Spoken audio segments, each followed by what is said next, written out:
Agora a gente recebeu uns presentes que o Instituto Paulo Gontijo trouxe para nós e nós sortearemos, tá? A capitalista está aqui. Alguém me ajuda? Eu preciso que alguém fale o número de 1 a 116. 99. E você entrega? Eduardo, não. Eduardo Tedeschi. Aê! Parabéns! Outro número. 33. 33.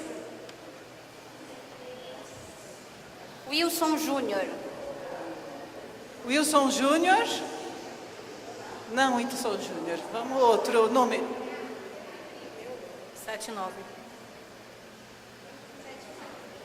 Silvana Ossaco. Aê, Silvana.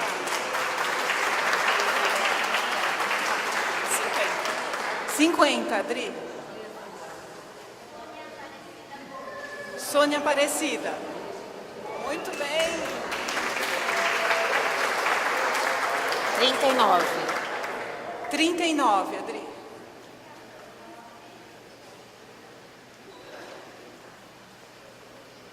José Alvino Leite Amorim. José, aê, ó, José.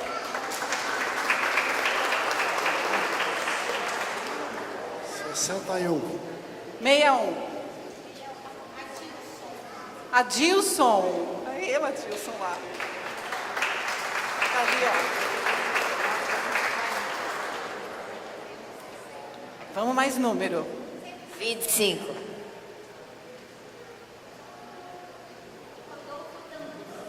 Rodolfo. Muito bom, muito bom. Um número. 20. 20. A gente está sendo super rápido, né? 20. Agora acabaram as colombas. Essas foram colombas, eu nem falei o que era, né? Era surpresa mesmo. E agora são 10 pares de ingressos de cinema, tá? De filmes. Miriam Sherdo, é isso? Miriam. Aê!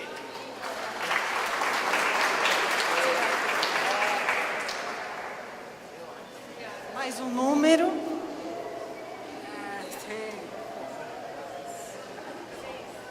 6. Silvana Iga.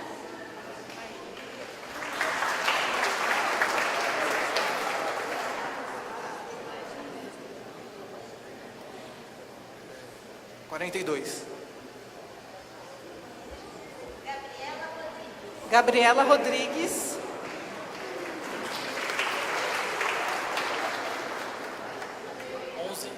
11.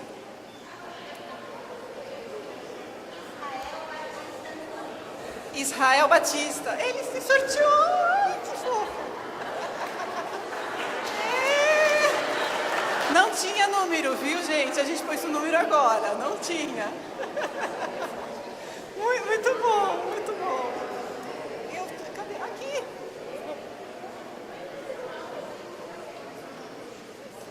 Número alto. 130. 116. Então, 115. 115. Carla. Ei, Carla.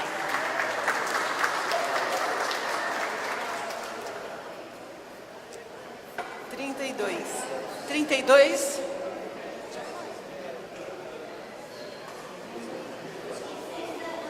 Isilda Antunes. Isilda.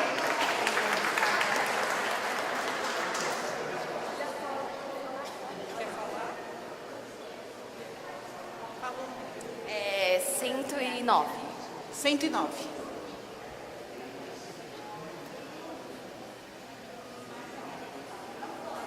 Não pode que é a própria. Não, essa não dá. 110. 110. Regiane. Ixi, tá lá fora, olha lá.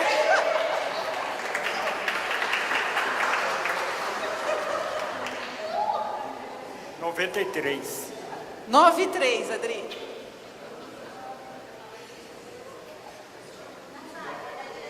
Não vale. 92. 92. Edir Leal. Muito bom. 80. 80. Ah.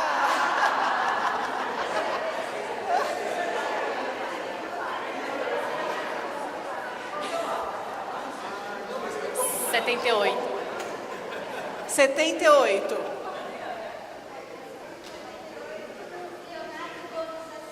Leonardo Gomes. Bom. Tem mais ainda, Márcia? Mais um, mais um. 21. 21.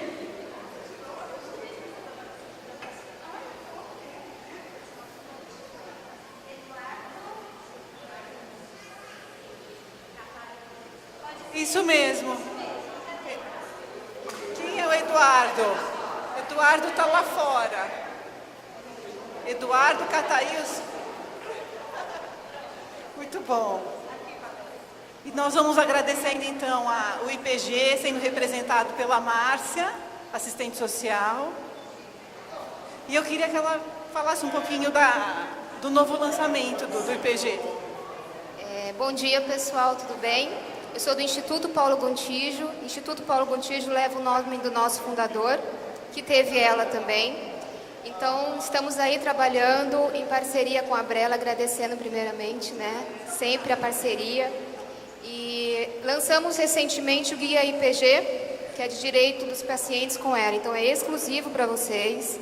Quem quiser, entra no nosso site, pega os nossos dados, entre em contato com a gente, que a gente envia para casa de vocês. Fora isso, também tem o Manual de ELA, que foi desenvolvido por vários profissionais, né, que conhecem, que são referência em ELA.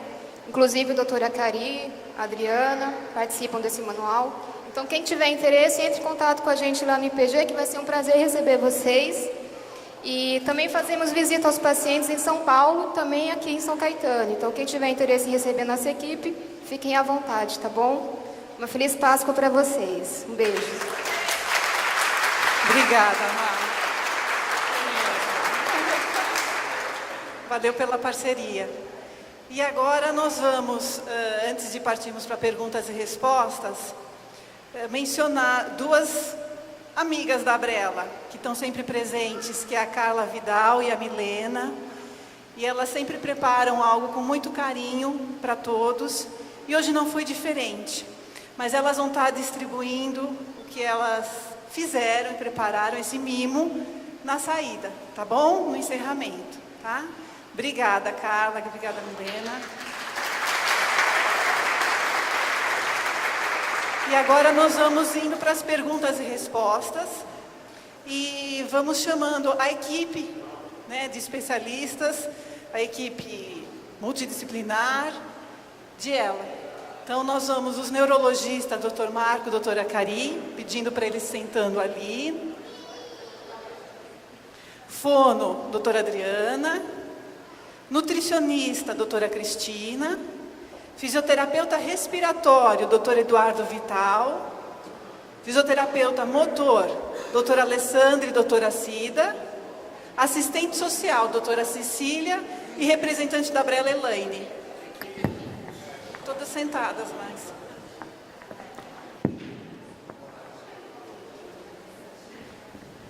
Então, além das perguntas a respeito das aulas do dia, a ideia é vocês perguntarem sobre todos os assuntos. Por isso, está toda a equipe para estar tirando as dúvidas de vocês. E eu vou ficar aqui com o microfone, quem já quiser fazendo a primeira pergunta, eu vou levar.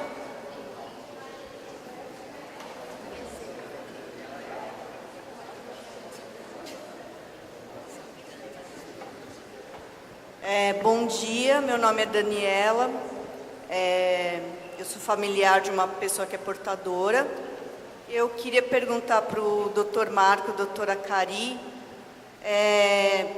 referente a esses aparelhos de comunicação por movimento dos olhos. Qual o caminho para eu conseguir ou comprar? Qual o caminho até chegar a esse aparelho? Obrigada. Dani, eu vou passar. A tua pergunta é muito legal, muito pertinente para a gente, mas tem uma pessoa que pode responder isso com bastante expertise, a nossa fonte, doutora Adriana. Oi, bom dia. Na verdade, a comunicação, o tempo todo de trabalho terapêutico, sempre tentando valorizar a questão da comunicação oral, mas existe um momento em que a gente precisa de um outro acesso, até para que a pessoa consiga se manter comunicativa. Existem vários aplicativos hoje em dia que podem ajudar a pessoa a se comunicar pelo computador. Então, existem dois grandes conjuntos de recursos, os de alta tecnologia e os de baixa tecnologia. Existem alguns de alta tecnologia que são muito caros, estão disponíveis no mercado, não tem acesso ainda livre para todo mundo, mas é uma possibilidade. E existem outros que são gratuitos hoje pela internet, em que a pessoa consegue sim fazer com algum movimento suave de rosto ou de pescoço, ainda que o pescoço encostado, nós fizemos esse teste, e que são gratuitos. Que permite a pessoa acessar o computador, acessar seus e-mails, escrever através do teclado virtual que todo o Windows tem. Então, a gente usa o próprio recurso de acessibilidade que o próprio Windows oferece para fazer algumas adaptações. Um que a gente tem usado bastante num site chamado cameramouse.org.br. É um aplicativo gratuito em que a gente consegue baixar e fazer o uso pelo movimento do rosto. Então, selecionando qual ponto do rosto que eu consigo movimentar para que eu consiga acessar os ícones todos que eu tenho na tela. Próxima pergunta. Boa tarde, meu nome é Regina, meu pai é portador de ELA e tem 77 anos. A minha pergunta é referente à traqueostomia. Nós, familiares, estamos querendo adiar o máximo de tempo possível, mas, e é justamente essa a minha pergunta, a traqueostomia é um alívio ou ela é muito complicada de lidar? Porque assim, o nosso médico nos orientou que deveria ser feito com antecedência, antes mesmo que fosse necessário. Porque ele disse que quando as condições estão complicadas da respiração, é muito pior fazer uma traqueostomia. É sobre isso que eu queria perguntar. Como é a vida com traqueostomia e quando que ela deve ser iniciada?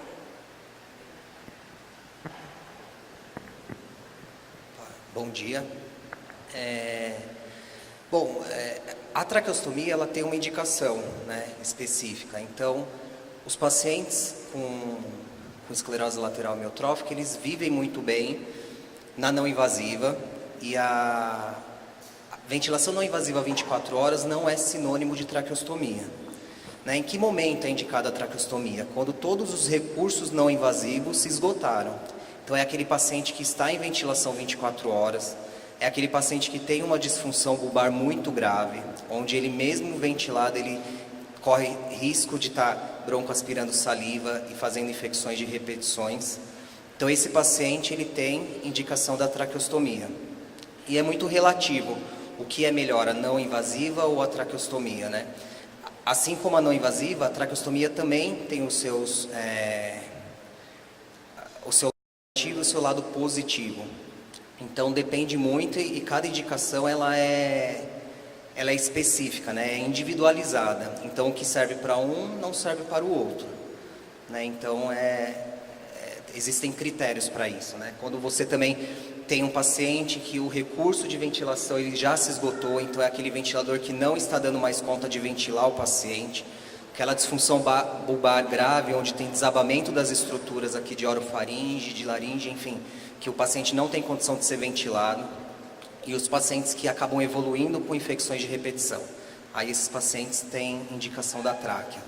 Agora, quanto o momento aí que você falou, né, no sentido de quanto mais precoce, melhor, não necessariamente, né? Tem pacientes que estão em ventilação não invasiva 24 horas e estão bem, né? E acaba aqui preservando algumas funções que a traqueostomia acaba limitando. E é isso. Acho que se alguém tiver mais alguma coisa para colocar.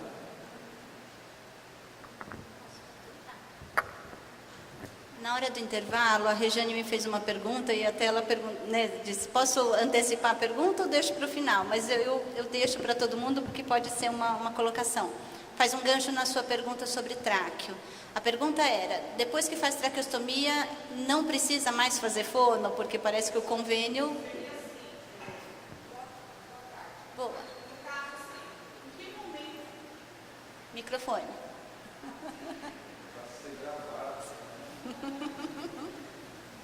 Então tá, boa tarde. Em que momento um paciente de ELA que faz uso de tráqueo, ele está esquecido por um profissional da fono, tipo, a boca não serve para mais nada, se existe realmente esse momento ou não, ou só parte de uma parte burocrática de mais uma pessoa na equipe multidisciplinar, para o convênio ter que pagar. Até porque há 11 anos eu atuo em home care, são o terceiro paciente com tráqueo. Um faz o uso da máscara, só vias aéreas, tem fono, os outros já não. Então, em qual momento que o fono está fora de serviço? Se tem ou não também. No início, quando se pensa numa traqueostomia, a tráqueo em si, ela neutraliza um pouco o efeito, a função da laringe. Na verdade, ela anula um tanto esse efeito. Só que laringe é um segmento que a gente não pode deixar de lado, porque ele é um eixo importante para a respiração, para a deglutição de saliva. Então, eu preciso não deixar essa musculatura desabar. Ainda o paciente com traqueostomia, existe um treino que se faz de remoção de secreção, de vocalização, para que a gente consiga preservar essa musculatura desse segmento laringofaríngeo. Porque, ainda que de tráqueo, a pessoa continua engolindo saliva. Então, eu preciso manter essa função íntegra. A outra coisa que a tráqueo também pode colaborar é com a perda da sensibilidade de paladar, que é uma coisa que a gente tem escutado muito e que tem algumas pesquisas apontando, pela falta do próprio estímulo, tanto de ar na via aérea superior, como da passagem do alimento mesmo. Isso comprometendo mobilidade de língua. Então, existe sim um trabalho voltado para a parte de cavidade oral independente da tráqueo e até intensificada, porque se isso neutraliza e acelera uma perda, é aí que eu tenho que trabalhar. Formação de saburra, remoção de secreção. Então, existe sim um trabalho fonoaudiológico que pode ser feito com tráqueo, que deve ser feito com a tráqueo, minimizando uma série de outros desconfortos e outras complicações que a pessoa possa vir a ter. Tudo bem?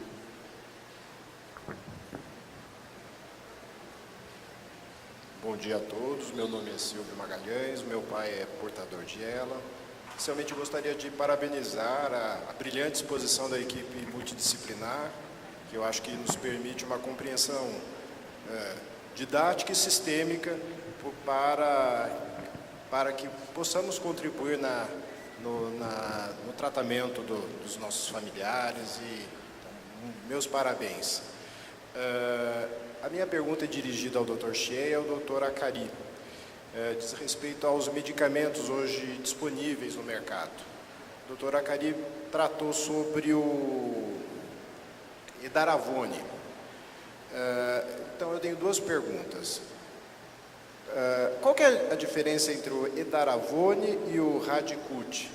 Porque aparentemente são preços diferentes, o que é oriundo do Japão é um preço, o que vem de outros países asiáticos seria um preço menor.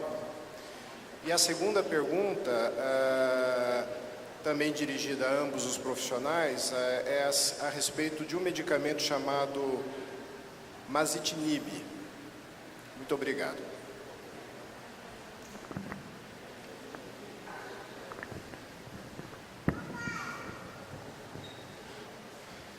Edaravone é o sal, se chama edaravone, então não é a marca comercial. Existem duas marcas comerciais, Radicute e Radicava. De onde é que vem? Radicute Japão, Radicava americano, e tem o similar, o genérico, que está vindo da Índia, que é um preço menor. Tem bioequivalência? Não. Vocês ouviram na semana próxima passada a discussão que houve em relação a chegada das medicações especiais, na verdade, a não chegada das medicações especiais ao necessitado. Aí o ex-ministro da Saúde, que ontem saiu, o ministro Ricardo Barros, comentou que o problema não era do Ministério da Saúde, que o problema era do distribuidor. O problema é do Ministério da Saúde, sim, porque é o responsável por isto. Entretanto, a medicação especial não está sendo disponibilizada para aquele necessitado. Em relação ao edaravone, nós não temos esse sal registrado no Brasil. Nós não temos essa medicação registrada no Brasil. É importada. Esse é um problema. Qual é o custo? O custo daquele que é original, que é aquele de marca, é maior. Aquele que seria o similar que vem de fora é menor. Agora, esse similar que vem de fora, ele foi estudado? Tem bioequivalência? Nós não temos. Em relação ao trabalho feito, até agora, pelo menos eu não fiquei convencido que se trata de medicamento. Ainda mais em relação ao custo que ele oferece. E algo muito importante, eu tenho que colocar numa balança esse custo todo. Porque se eu utilizar muito bem aquele recurso econômico, aquela pessoa será bem tratada. Se eu utilizar mal aquele recurso econômico, vou exaurir aquela família. O que tem acontecido com algumas pessoas, elas estão vendendo aquele carro que possa transportar a pessoa para suas terapias, por exemplo, reabilitação, para que possa ser comprada uma medicação chamada edaravone. Não se pode permitir isto, de forma nenhuma.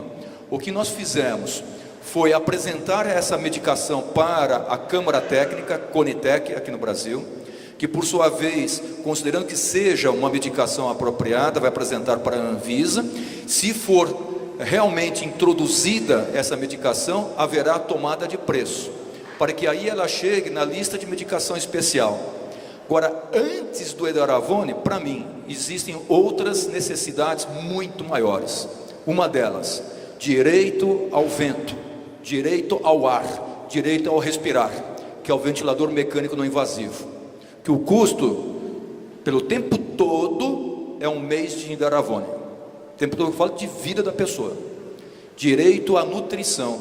Se tem alguma coisa que modifica a vida, é ventilação. Se tem alguma coisa que modifica a qualidade de vida, é a nutrição. E tem algo muito importante, por isso que eu quis frisar aqui. Se tem algo que não custa nada e que funciona, é fé. E para isso não precisa de estudo duplo cego, randomizado, multicêntrico. Isto funciona. O ser humano não é tão bobo de selecionar essas características para que essas características cheguem ao século XXI, se elas não funcionassem. Isto funciona. Agora, se eu tiver que escolher realmente recurso econômico, eu estou escolhendo a condição do falar, a condição do se comunicar, a condição do respirar, a condição de se alimentar e do ir e vir, que é o aspecto de mobilidade. Nós temos que brigar para isto. E no Brasil, mesmo com essas diretrizes, nós não estamos conseguindo fazer de uma forma nacional que isso chegue para o necessitado. Nem aqui em São Caetano, uma cidade rica.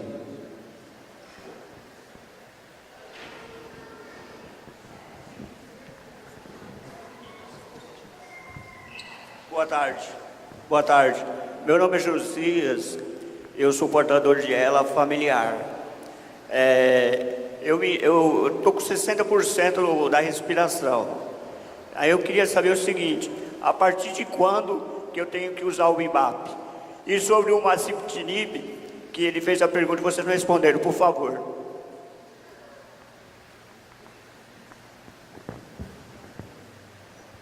Com relação ao Macitinib, acho que ficou aberto ainda a questão. Macitinib também é uma droga que foi apresentada no trabalho no último Congresso Mundial. É uma medicação usada para leucemia mieloide crônica. É um imunossupressor. Como todo imunossupressor é uma droga que tem seus efeitos adversos, ela tem que passar por diversas fases até ser liberada. Ela atingiu um resultado bom na fase 3 e muito por uma coisa que espantou a gente, que eles não fizeram um registro no órgão europeu da medicação, né? para ter uma liberação e avançar para uma fase 4. A fase 4 da pesquisa parece que já mostra alguns efeitos adversos importantes da medicação. É uma droga que modificou a evolução da doença pelos trabalhos, né? Desacelerou a curva da evolução da doença, mas parece que mostra já alguns efeitos adversos por ser uma droga imunossupressora, né? Então é uma droga que a gente não tem ainda muito critério para poder estar utilizando. A gente tem que aguardar um tempo para isso, né? A gente tem uma esperança, mas enquanto a gente não obter essa resposta fidedigna do órgão como é o EMEA, que é um órgão de registro europeu, como funciona o FDA nos Estados Unidos, a gente tem que aguardar esses resultados. A gente teve alguns ensinamentos com medicações anteriores, como minociclina, que é um antibiótico que parecia ir muito bem, depois provocava aumento de mortalidade, né? Então é uma droga que a gente espera para utilizar, para ter mais segurança com os pacientes e ter o resultado final desse trabalho. Com relação em qual momento eu devo utilizar o BIPAP, o Eduardo está aqui, vai poder falar para você também o momento, mas eu acho que existem alguns critérios, eu até mostrei ali na minha aula, os gráficos.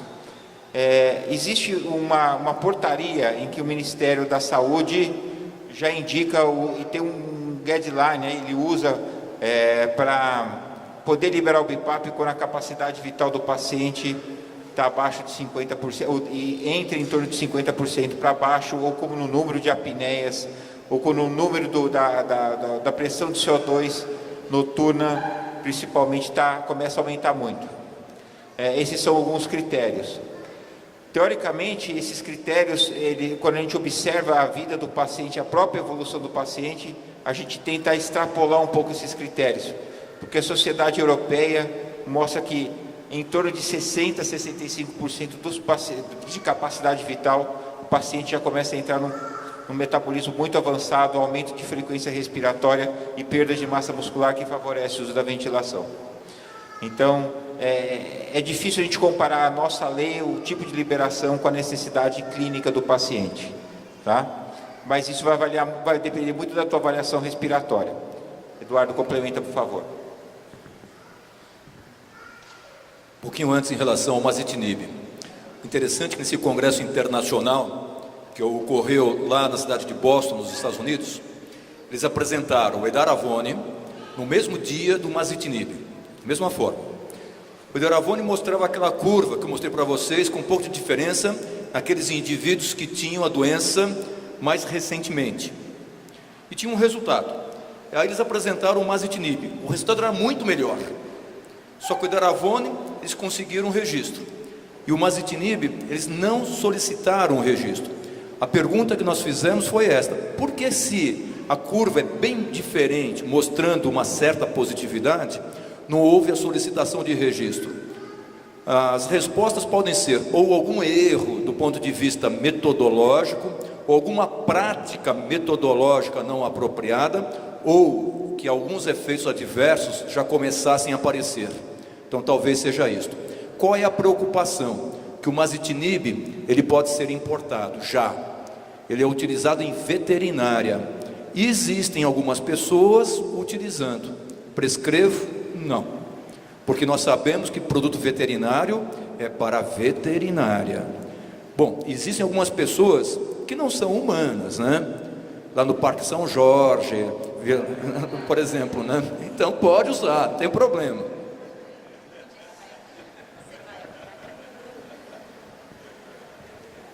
Bom, é isso que o Dr. Marco falou, né? Além disso, você tem a questão de sinais e sintomas de desconforto respiratório, né? Então, além dos testes de prova de função pulmonar e a capacidade vital aí em torno de 50%, né? Dispneia, a ortopneia, que é a dificuldade de respirar na posição deitada, sinais e sintomas de hipoventilação, e da prova de função pulmonar, a capacidade vital forçada. O que é extremamente importante é fazer o teste também na posição supino, né? Que é deitado de barriga para cima.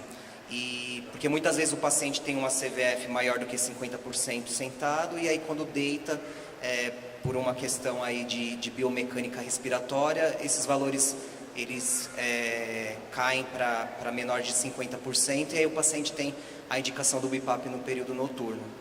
Tá? Então é uma somatória aí de aspectos clínicos, né, que são as queixas do paciente e os testes de prova de função pulmonar. Como a gente tem uma portaria e acaba amarrando um pouco o profissional, a gente não tem uma certa liberdade para fazer as indicações o mais precoce possível, que seria o ideal. Mas a gente sempre busca um ponto aí que dê condição do paciente estar pegando o equipamento.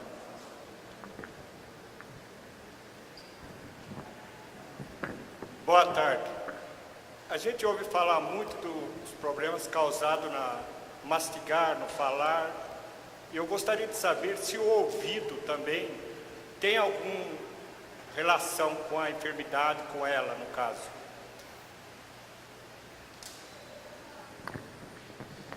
Oi, boa tarde. A acuidade auditiva, que é ouvir ou não ouvir, né, melhor ou pior, não tem relação com a ela. O que algumas pessoas referem é aquela sensação de ouvido tampado. Isso que aí não é por escutar mais ou menos, mas é uma sensação de ouvido tampado.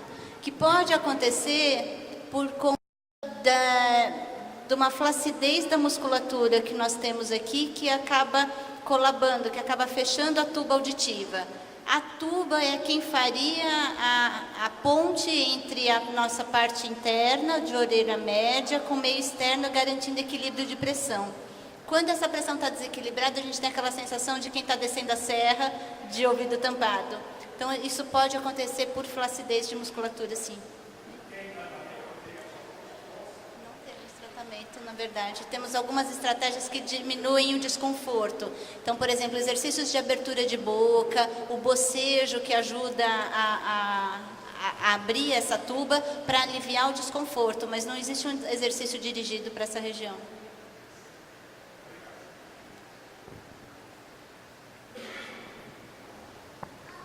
Bom dia, Vinícius. O meu pai tem esclerose. Parabéns, primeiro a toda a equipe aí. A minha dúvida é até meio que inicial em relação a... Ele toma só o Riluzol. E aí a gente está correndo atrás para aquela vitamina que eu acho que é injetável que ele queria tomar. Não tenho certeza se é a vitamina D. E aí eu vi a nutricionista falando que não, é interessante, até porque eu vi que os resultados de vitamina D dele são bons, não é abaixo. Então não sei se até o momento de parar disso... O doutor tinha pedido alguns exames para a gente poder levar para ver se ia entrar com a vitamina ou não.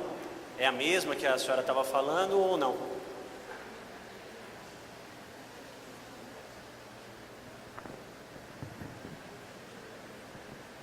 Provavelmente, o que indicaram para você, o que a gente tem indicado não é a vitamina D.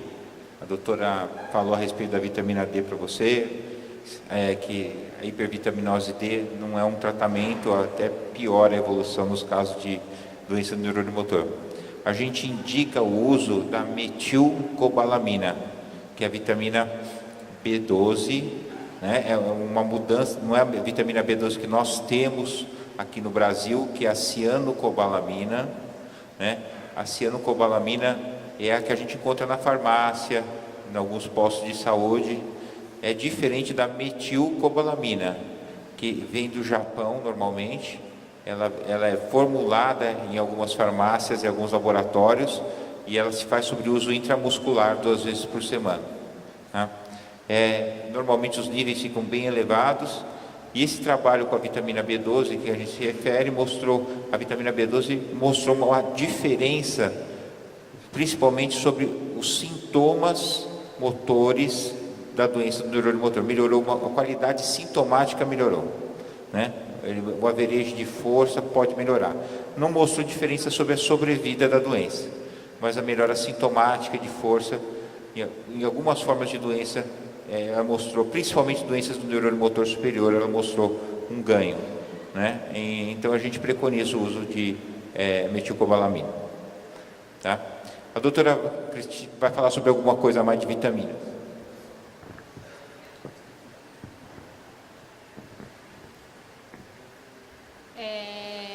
Se eu entendi entendi a pergunta, talvez o médico queira prescrever a vitamina B12, que é isso que o Dr. Marco disse. Conforme eu expliquei durante a aula, a indicação de vitamina D para o tratamento da ELA é contraindicado. O que a gente faz é avalia exames laboratoriais, se existe hipovitaminose, nós prescrevemos a vitamina D para tratamento da hipovitaminose e não para o tratamento da doença. Acho que isso tem que ficar claro, tá bom? Então, são vitaminas diferentes. Boa tarde. Recentemente, a gente tentou adaptar a minha mãe no Trilogy, né? Que até a gente viu o Trilogy aqui com vocês, com a fisioterapeuta, tal, essas coisas assim. Mas ela não conseguiu se adaptar com o Trilogy. E, tipo assim, nós tem físio todo dia em casa. Aí, eu queria saber se caso, tipo assim, como hoje não faz a punção mais respiratória nela, eu queria saber se caso seriam os parâmetros, talvez, que colocaram errado para ela não estar se adaptando, entendeu? Porque, tipo assim, no BIPAP a saturação dela já chega a 89, né, Rê? 90, no máximo 92 no máximo. E eu acredito que o BIPAP já está ficando fraco para ela, ainda ela consegue respirar sozinha. Mas eu acredito que tanto o Trilogy, tanto para sair devido à bateria, né? E ficaria melhor pra gente. E aí eu queria saber como a gente poderia fazer. Ah, tá. E observações. Nós tentamos um mês com o Trilogy em casa, aí nós temos que devolver pro convênio. E ela não conseguiu se adaptar. Tudo tinha um problema, ficava seca a garganta, ou era muito ar. A observação que a dona Maria fazia é que alguém estava empurrando o ar para dentro dela. Então ela se sentia, ao invés de confortável, sufocada.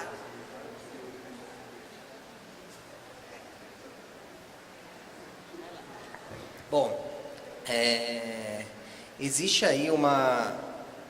O paciente, quando ele é ventilado, primeiro o profissional ele tem que saber fazer a indicação do momento em que ele é ventilado e qual equipamento é ideal. Então, para cada momento da doença, para cada situação, você tem um ventilador disponível, né? Uma tecnologia, de acordo com a necessidade do paciente e de acordo com o quadro clínico. Então, os pacientes, inicialmente, quando estão em ventilação noturna, um BIPAP, como é esse que ela está usando, é o suficiente. Esse paciente ele evolui, aumenta o número de horas, ele passou da ventilação noturna para intermitente diurno, ele vai para uma outra categoria de ventiladores, para uma outra tecnologia. E os pacientes que são em ventilação 24 horas ou traqueostomizados, aí você já precisa de um ventilador de suporte de vida, que é no caso o Trilogy. Muito provável que o que está acontecendo aí realmente é parametrização. Tá? Ela não teria que ter esse desconforto, né? Eu estava ali no canto e estava observando ela, eu vejo que ela pouco expande o tórax. Talvez essa sensação do tórax, do ar entrar, que é onde realmente ela está ventilando de verdade, e não hoje do jeito que ela está. Então é uma questão de parâmetro mesmo. Isso precisa ser ajustado, precisa ser adaptado certinho. Tem, sem dúvida, né? Esse ventilador, ele não vai atender a demanda. Por exemplo, já é um equipamento que hoje a gente tem duas grandes marcas no mercado e são marcas que desenvolvem equipamentos que têm uma tecnologia boa e uma durabilidade boa. Só que não é um equipamento que você vai garantir que ele fique funcionando 24 horas com a mesma performance de um outro ventilador que tem essa característica, né? Então, muito provável é um equipamento que ele está sendo sobrecarregado e ele não está atendendo a demanda dela. Muito provável.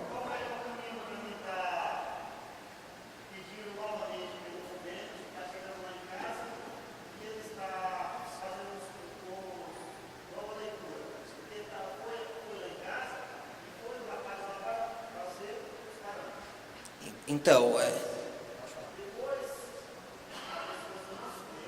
Precisa ser no microfone, porque senão não sai no vídeo.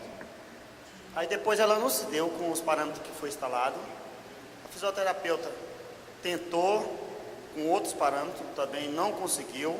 Ele voltou lá de novo. E como a gente não tem conhecimento, você entendeu? Aí fica um pouco difícil.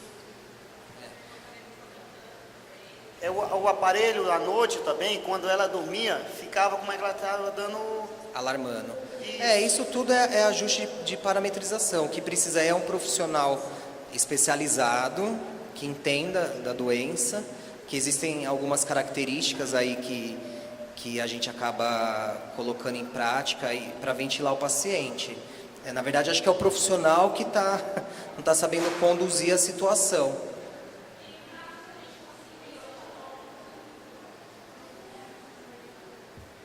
Caso a gente conseguisse de novo o aparelho, vocês conseguiam reajustar pra gente? Sim, sem dúvida. Dar um apoio? Sem dúvida. Era isso daí que a gente...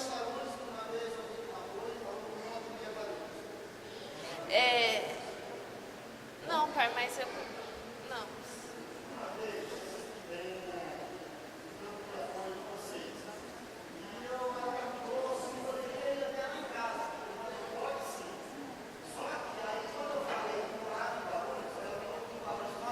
Não. Não é da Brela, provavelmente é o TDN, né? Que aí não atende mais Guarulhos. Ele está falando da TDN, que fornece o BIPAP para o estado de São Paulo e para municípios com menos de 150 mil habitantes. Então, dependendo da distância, realmente esses municípios, os moradores desses municípios têm que se dirigir até a TDN.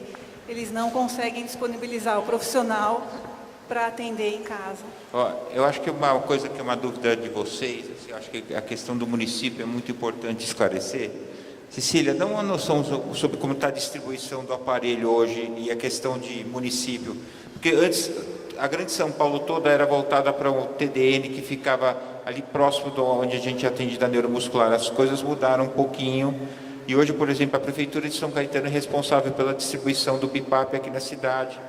A doutora Mara estava conversando com ela, a dificuldade de estar sendo uma nova legislação. Por favor, dá uma noção para a gente, Cecília, por favor.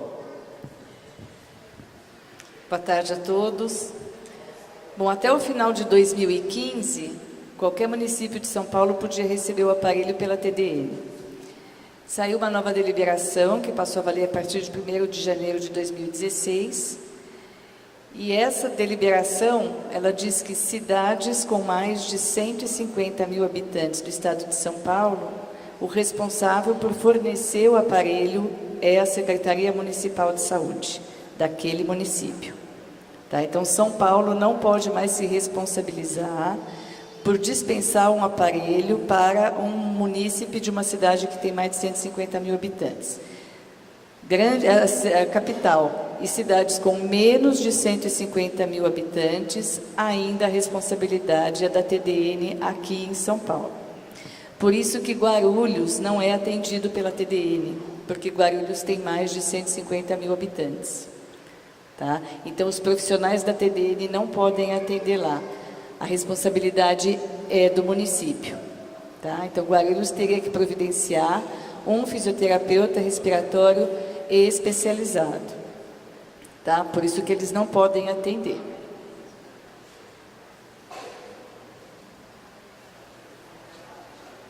Bom dia. Em primeiro lugar, eu quero agradecer a todos vocês. Eu estou um pouco emocionado, porque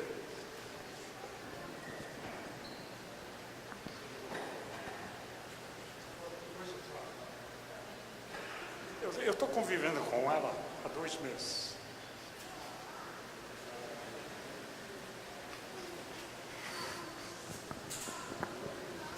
Até então,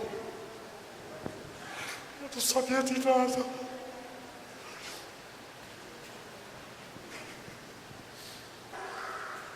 Bom, a minha esposa ela foi diagnosticada pelo Dr. Acari com paralisia pulmonar. E dentro das doenças do neurônio, o que é paralisia pulmonar, o que é esclerose primária, o que é os vários graus que o neurônio motor afeta. Qual é a progressão? Qual é a expectativa? O que é que a gente pode esperar? Outra coisa, quanto à dificuldade de comunicação, eu descobri um aparelhinho para o celular, um app chamado Let Me Talk. E ali você pode montar frases prontas, né? E a pessoa acionando, ela se comunica com você, por exemplo, está na hora de comer, preciso ir ao banheiro, ou coisa parecida. Quanto à questão da segmentação das doenças do neurônio motor, o que cada um afeta, por exemplo, a paralisia bulbar está afetando mais a parte aqui da faringe, né? Disfagia, esse tipo de coisa. Eu queria saber um pouco mais sobre isso.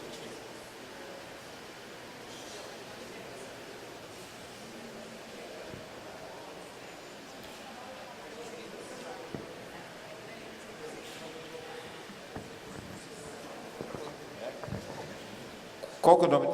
Eu não ouvi o nome do senhor. Wilson. Seu Wilson? Seu Wilson, eu falei na minha palestra, eu dei uma segmentação ali, falando sobre os subtipos clínicos, sobre a esclerose lateral amiotrófica clássica, sobre a paralisia bulbar progressiva, sobre a esclerose lateral primária, sobre a atrofia muscular progressiva, classificando qual neurônio era mais acometido, superior ou inferior. Hoje, a gente, além de, por exemplo, identificarmos uma paralisia bulbar progressiva, uma doença que começa pela musculatura bulbar, nós nos deparamos com muitas coisas diferentes, né? O médico que faz isso, ele tem que estar muito atento com o tipo, não só de paralisia bulbar, mas com o início de sintoma da paralisia bulbar, e muito mais ainda sobre a alteração cognitiva presente, né? Se tem uma alteração na função executiva, se existe uma correlação, uma alteração na ressonância do paciente, porque isso vai ditar uma coisa muito diferente. Porque a genética está chegando aí para ajudar a gente. E a paralisia bulbar progressiva, por exemplo, é um ponto muito crítico, muito diferente. Por exemplo, eu tenho uma paciente assim, se a gente for ditar como regra a classificação da paralisia bulbar, ela tem um tempo de evolução mais rápido que a esclerose lateral amiotrófica, pelo número maior de complicações respiratórias e até de deglutição que levam complicações clínicas, como uma pneumonia aspirativa.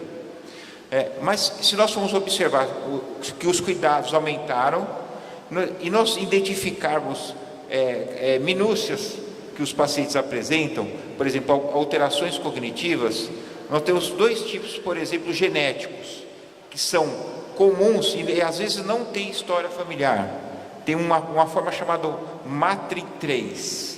Essa forma fala de paralisia, como se fosse paralisia das cordas vocais e deglutição progressiva. Ela foi descrita assim. E a média de sobrevida chega a 8 a 10 anos dessa forma, com alterações cognitivas. Frequentemente, a gente pode encontrar alterações novas, e há um gene descrito recentemente, em 2016. Nós temos outra forma relacionada a um quadro meio de paralisia de movimento, né? E alguma alteração cognitiva chamado MAPT, que tem uma lentificação na voz, uma alteração cognitiva, uma alteração bulbar muito característica e de uma evolução muito lenta também. Então, mais do que classificar uma forma entre mais lenta, ter mais espasticidade hoje, o mais importante é olhar o paciente como um todo, a necessidade de ampliar um exame genético, de ter uma alteração cognitiva associada e de aí sim de dar um prognóstico e saber como o paciente vai evoluir. Não dá para a gente classificar hoje puramente numa forma clínica. A gente tem que ter uma avaliação mais global. A forma clínica simples ficou para trás já. Hoje nós temos que ampliar um pouco mais.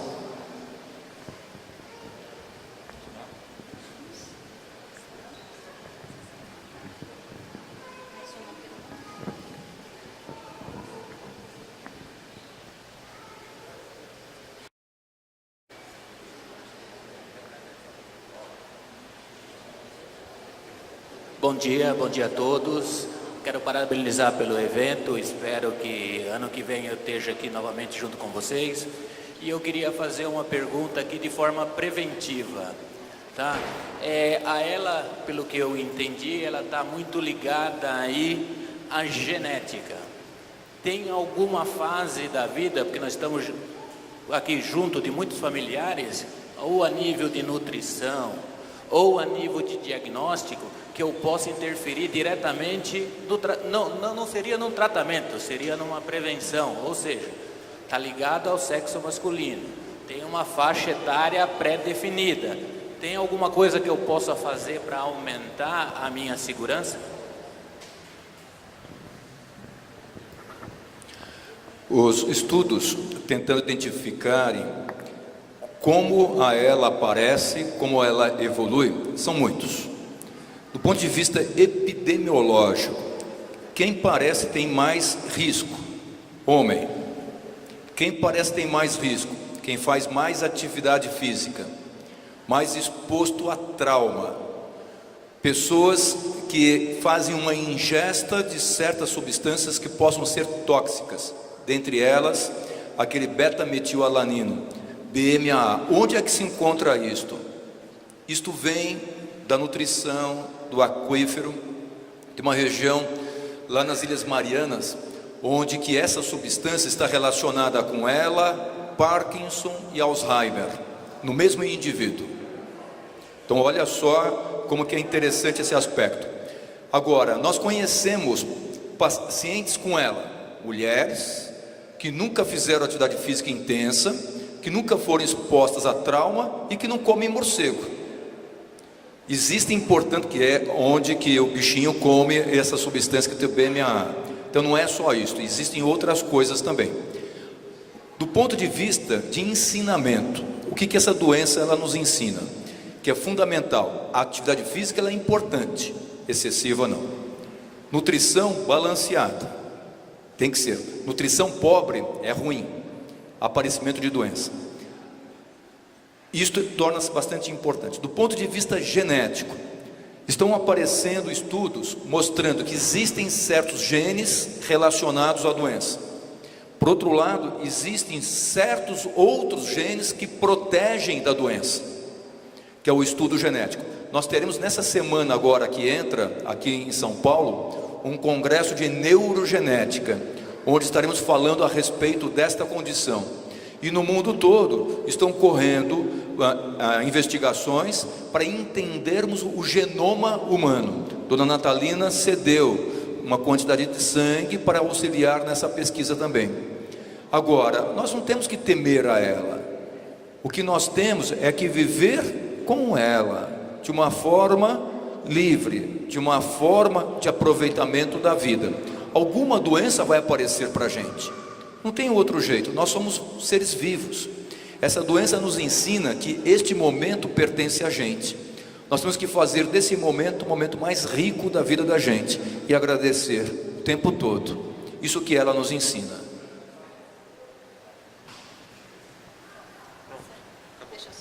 Eu queria, na verdade, não se dar um microfone para uma fono, né? Porque ela vai falar. Eu quero... A Cecília tem um convite para fazer para todos. E depois eu tenho mais 2 pedidos, então... Bom, gente, eu gostaria de lembrar a todos que a Brela está à disposição de vocês, de segunda a sexta, das 7h30 até as 17 horas, com muita informação, com orientação, com apoio. A gente atende por telefone, a gente atende por e-mail, a gente adora atender pessoalmente, Liguem, marquem um horário, vão conversar com a gente tem muita coisa para conversar, tá? Quem não fez cadastro, os pacientes, familiares e profissionais, por favor, entre em contato com a gente, se cadastre, vocês vão receber material, vão receber os convites de todos os eventos, é importante, tá? A gente quer ter esse contato com vocês, a gente está à disposição de vocês. Estar aqui hoje, ser recebido por São Caetano, teve o papel fundamental de uma equipe muito grande. Mas existe uma pessoa que alavancou e que encabeçou tudo isso, e nós queríamos dar a ela o nosso certificado de gratidão, Então, nós chamamos aqui a Raquel Valadares Torocian, que deve estar tomando alguma providência lá fora para que tudo dê certo. E ela já foi... Tá vindo?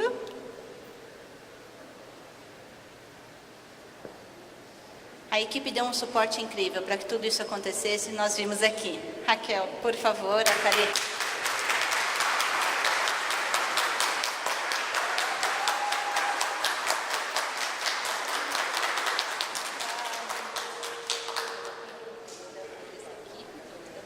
Ela representa o trabalho da equipe inteira que nos recebeu e atendeu todas as nossas solicitações. Muito obrigada. Nós vimos com todas as palestras aqui que, na verdade, não basta ter o recurso. A gente precisa ter um material humano que faça isso e que saiba manusear isso de uma forma muito boa. Então, eu deixo mais uma vez o convite aberto, que vocês possam espalhar para os seus físios e fonos e equipes e médicos, que dia 21 a 23 de junho vai ter o 17º Simpósio Brasileiro de Esclerose Lateral Amiotrófica, vai ser em São Paulo. Em data mais próxima, nós vamos dar todos os detalhes do simpósio. Então, vamos espalhar. A ideia é que venham mesmo muitas pessoas, porque quanto mais gente ouvir, mais profissional preparado a gente vai ter no mercado para que possam atender todos os nossos pacientes. E o meu pedido é que todos venham para frente para a gente tirar a nossa foto do dia. Muito obrigada pela presença de todo mundo.